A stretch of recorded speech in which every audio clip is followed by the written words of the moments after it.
Guys, do you see what I'm seeing right now? Yep. Today's video is Charlie found something that I've never seen before. And you guys have never probably seen before.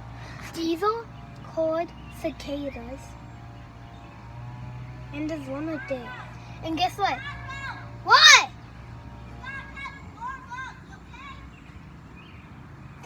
Don't. He's my neighbor, Charlie.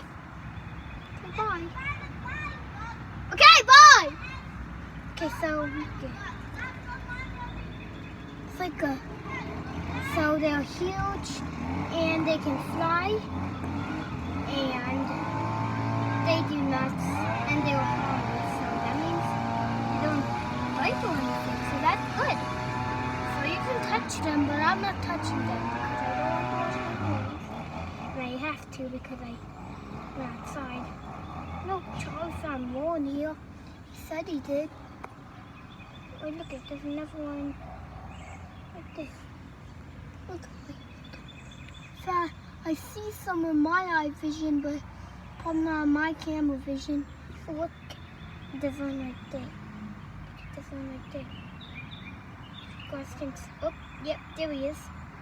So that's going to be the end of the video. I mean, you can also, do you know cicada horns? Comment down below because they are big. I don't know how. Oh, look it, one's moving. Come on, move. Oh, yes, it's moving. So I don't know what they do, but they can fly and they're harmless. So that's the end of this video. Bye bye. Bye bye. Bye bye. Bye bye.